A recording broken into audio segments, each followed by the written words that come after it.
Daniel walked slowly through the cold alien forest, his boots crunching on the strange blue leaves.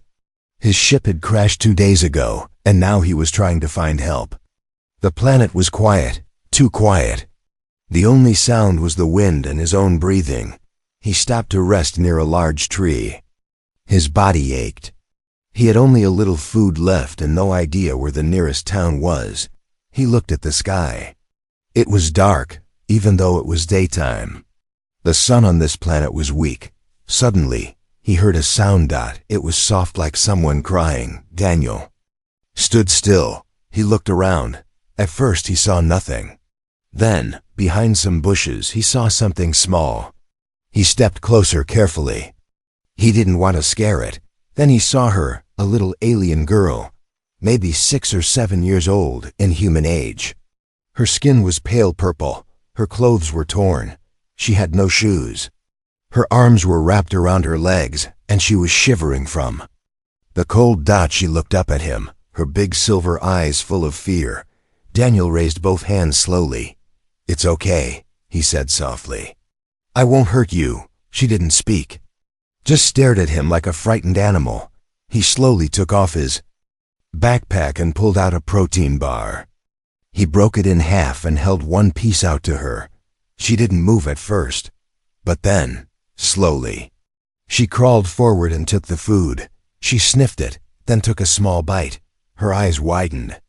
She ate the rest quickly. "You were hungry," Daniel said. She didn't answer, but her small body relaxed just a little. Daniel sat beside her. He opened his blanket and offered it to her.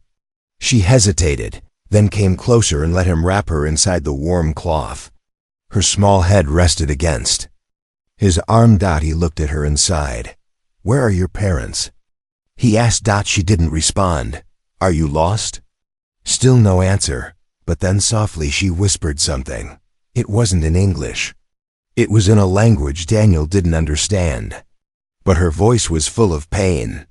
A few tears ran down her cheeks. Daniel didn't know what to say, so he did the only thing he could do.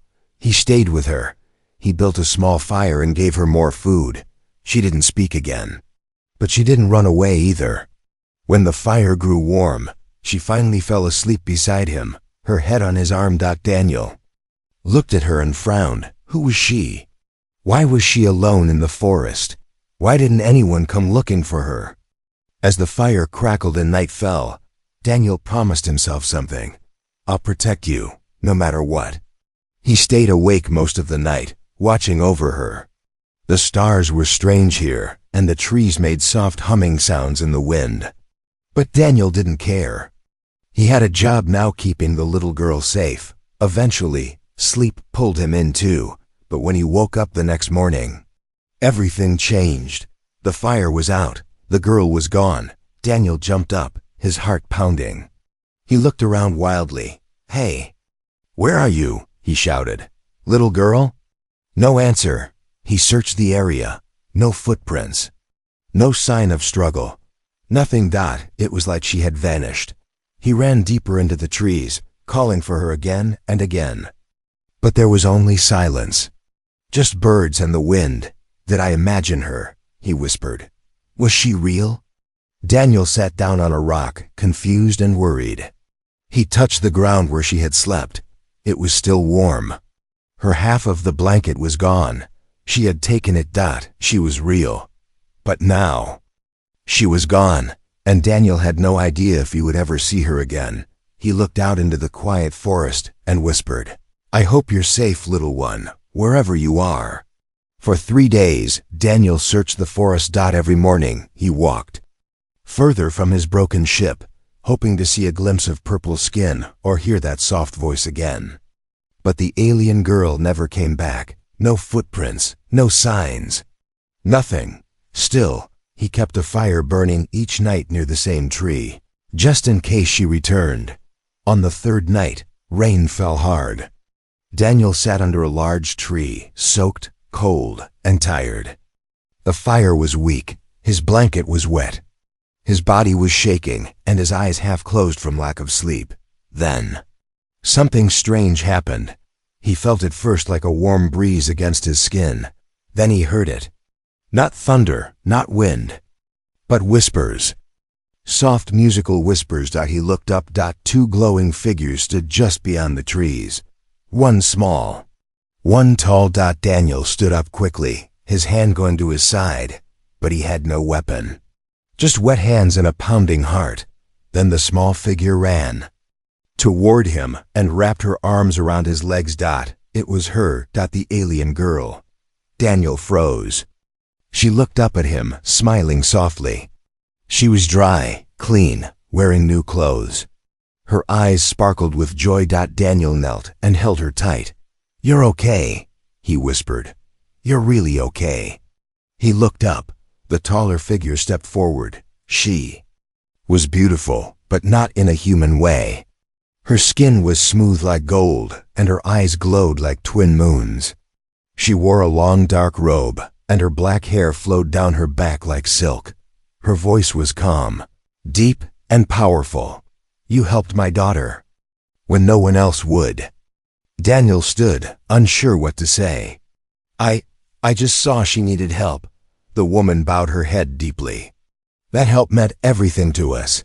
Daniel looked between them. "Who are you?" The girl stepped closer to her mother and held her hand. The woman answered, "My name is Saralyn. I am her mother. And once, I was wife to a prince of the Skyblade clan." Daniel blinked. A prince?" She nodded. "He is gone now, killed in battle. When he died, our people turned away from us. They saw my daughter as a weakness, as a danger to the bloodline." Daniel's hands clenched. "They left you?" Saralyn looked into the forest. "Yes, we were hiding, starving. My daughter ran away to find help." Her gaze softened as she looked at him. "She found you." Daniel looked down at the little girl. She smiled at him again, trusting, gentle. "She didn't say a word," he whispered. "She was so quiet."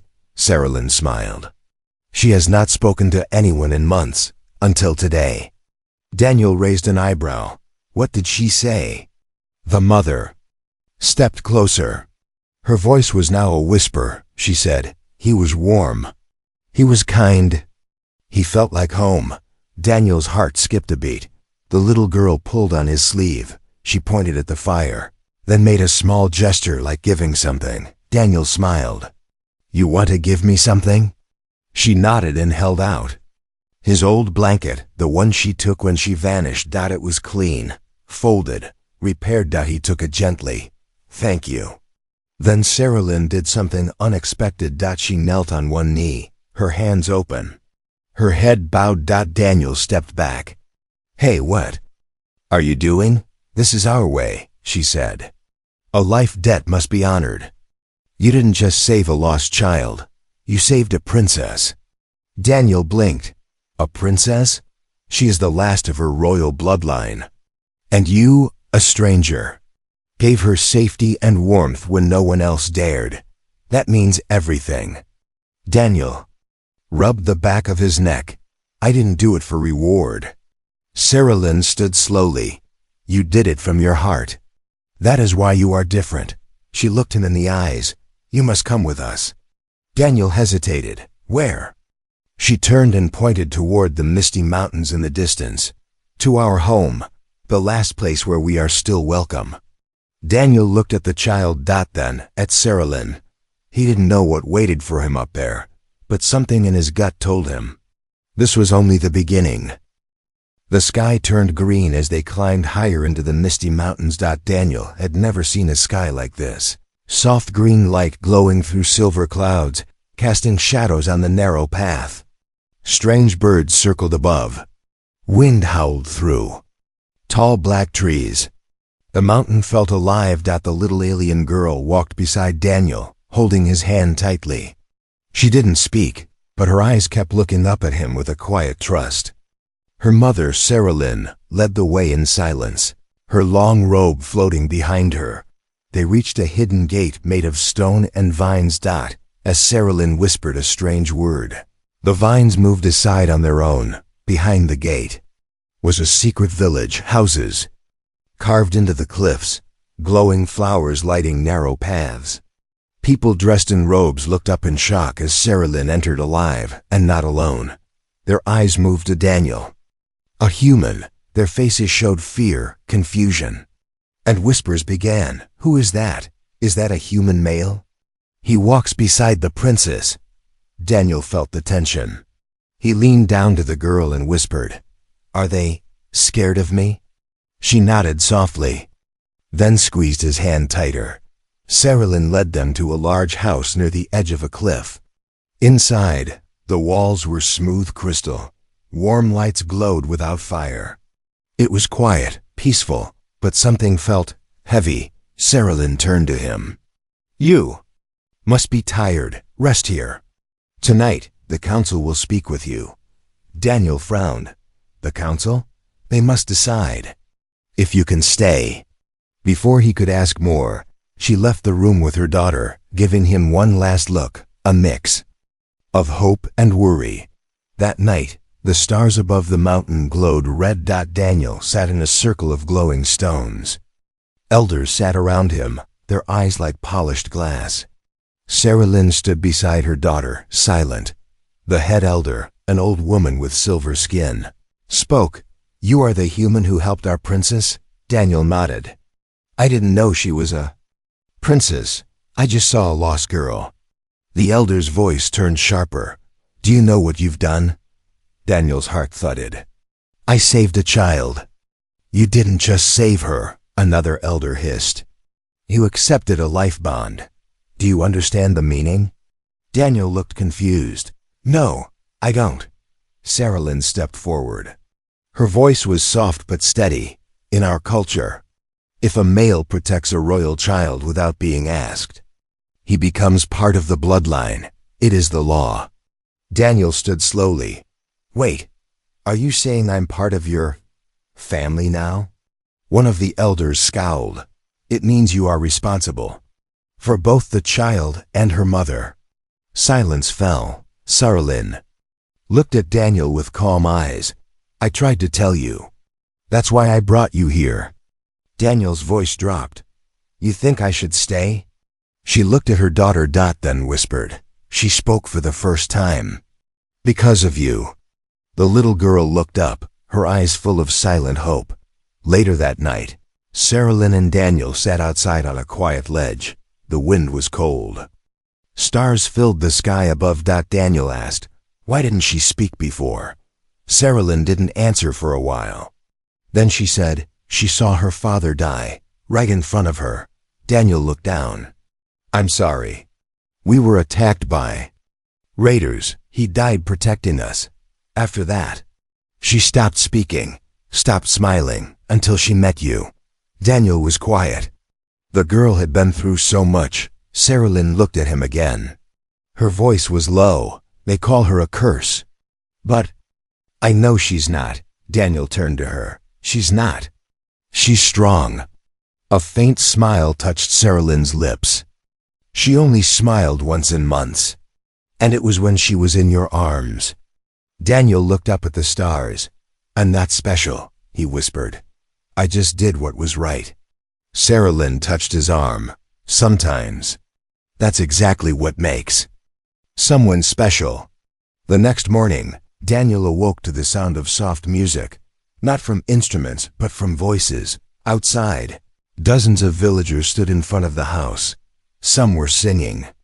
Some were placing baskets on the ground, baskets filled with glowing fruits, rare stones, and beautiful clothes. Saralyn entered quietly and spoke with calm respect. "Their offerings." "For you," Daniel blinked. "For me?" She nodded. "They believe you saved the royal bloodline. So now they wish to reward you. You may ask for land, wealth, even a title." Daniel stepped outside. The villagers looked at him, not with fear like before, but with admiration. Children peeked out from behind their mothers. Some elders nodded with respect. It was overwhelming. Daniel raised his hand and spoke with honesty. "I don't need gold. I don't want land. I only helped because it was the right thing to do." The crowd went silent. Then slowly they began to bow. Saralyn watched with quiet pride. You are the first outsider they've ever bowed to. Daniel gave a nervous smile.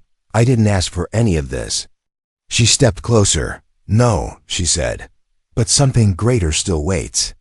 That night, after the village went quiet, Saralyn called Daniel to a private chamber lit by soft blue light. The little girl was asleep, curled up under a blanket of silver threads. Saralyn poured a warm drink into a crystal cup and handed it to Daniel.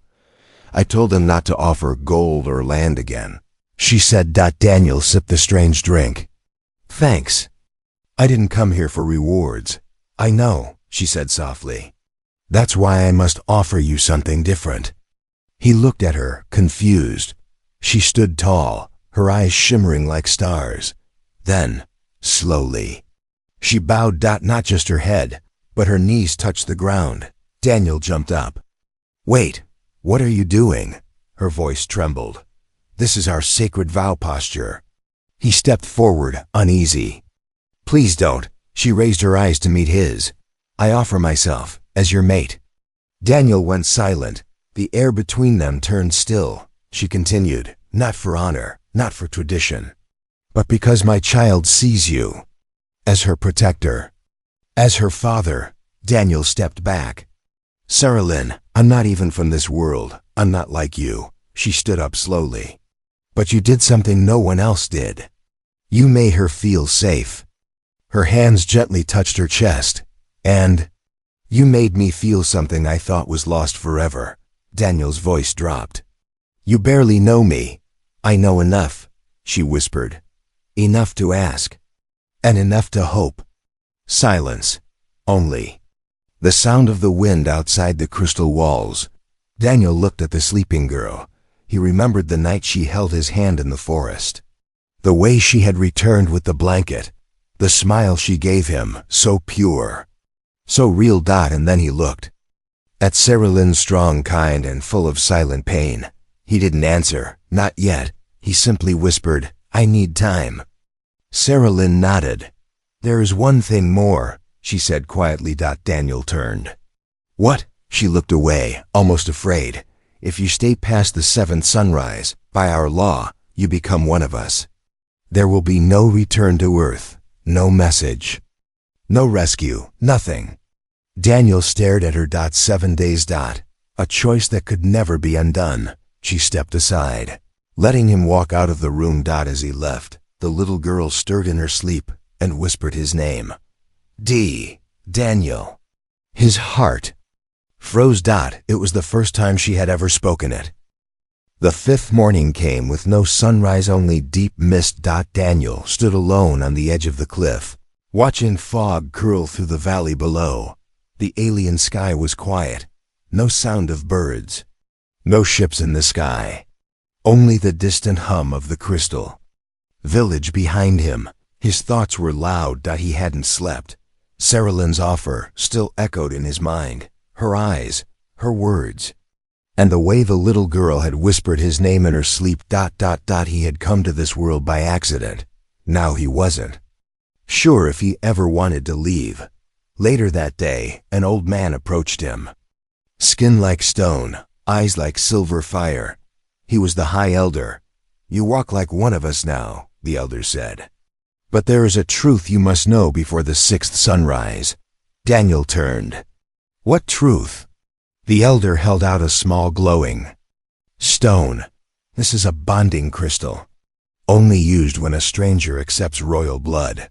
Daniel looked at it, confused. I haven't accepted anything. The Elder gave a slow smile. But you have. You stayed. You protected the child. You spoke with her mother. You entered her home. In our laws, that means you are part of them. Daniel's eyes widened. You mean I already made a bond? The Elder nodded. The law is old, unbreakable. Daniel looked down. His chest felt tight. I didn't know, he whispered. I just wanted to help. The Elder placed a hand on his shoulder. Then you are exactly the kind of man our people need. That night, a celebration lit the mountain village. Lights floated in the air like fireflies. Soft music echoed through the stone halls. Children danced, and the villagers laughed under the stars. But Daniel didn't smile. He stood near the fire, watching Sarah Lynn from a distance. She looked radiant in her ceremonial robe, standing with her daughter, who now laughed freely and talked with other children. It was a beautiful sight, but Daniel felt the weight of something coming. He turned to the elder again. "What happens on the seventh day?" The elder looked at him with calm eyes. "If you are still here when the seventh sun rises," he said, "you become hers, fully, forever." Daniel frowned. "You mean married?" The elder nodded. "And if I leave?" "She will be shamed. The child will be marked unbonded, and your name will be removed from their lives forever." Daniel looked away, the fire reflecting in his eyes. He didn't know what scared him more, losing them or becoming one of them. Just before midnight, Sarah Lynn found him sitting near the cliff again. She sat beside him quietly. "I didn't want you to find out this way," she said softly. Daniel didn't look at her. "But it's true, isn't it?" She nodded.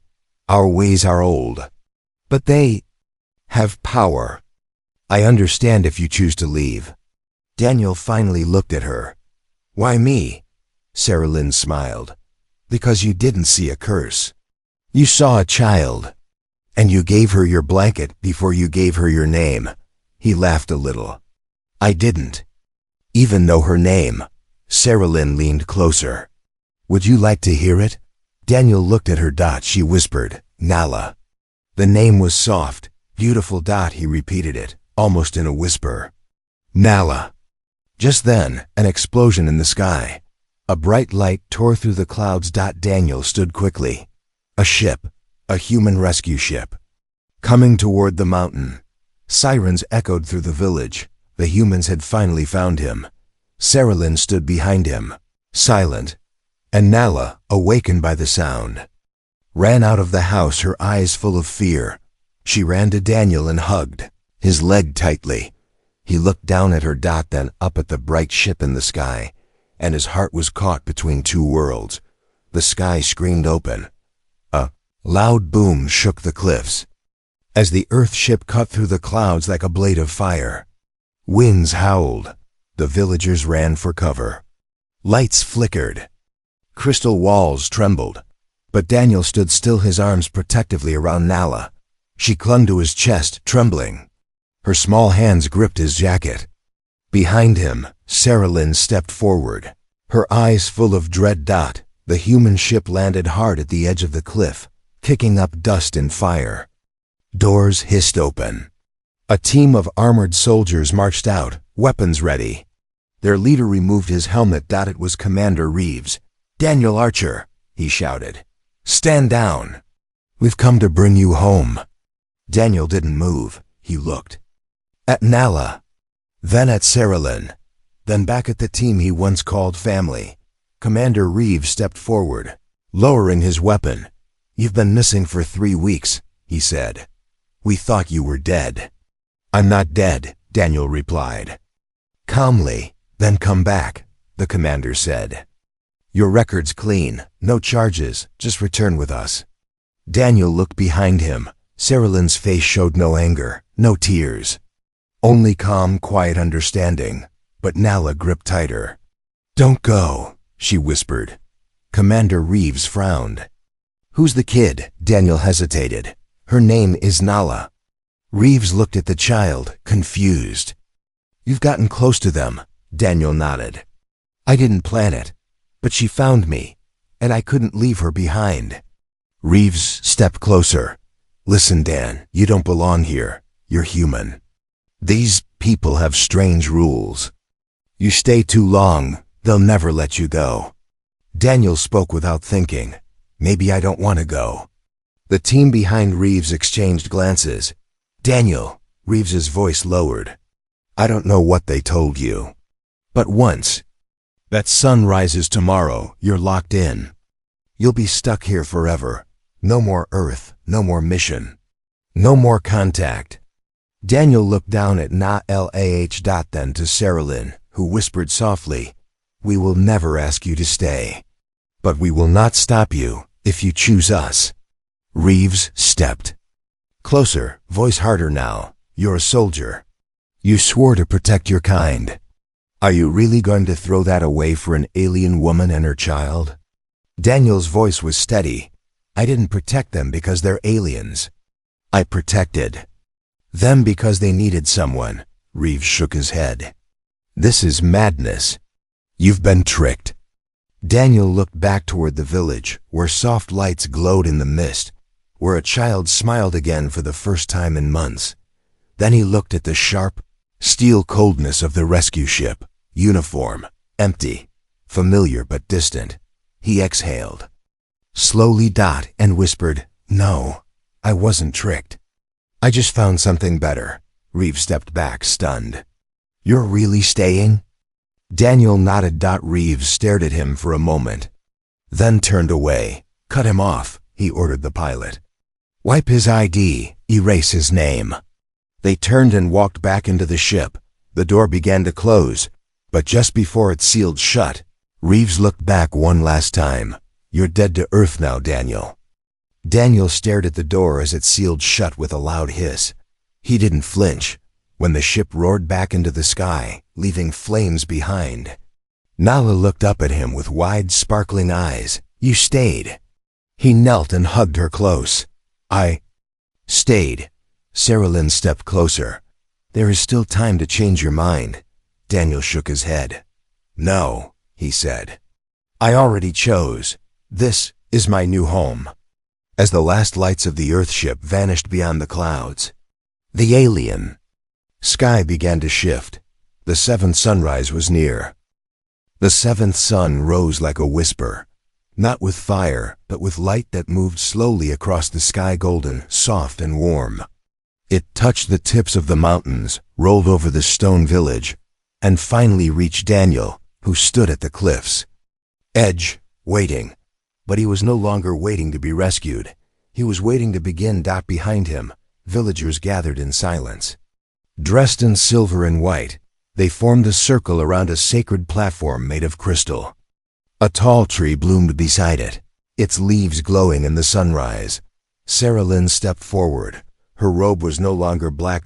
It was white now, lined with light blue, the color of new beginnings, and beside her stood Nala, holding a small glowing flower. Daniel walked toward them, every step slow and full of meaning. The High Elder raised his hand. Today, the Elder spoke, a stranger becomes one of us. Not through war, not through blood, but through choice. The crowd listened, silent and still. Daniel of Earth.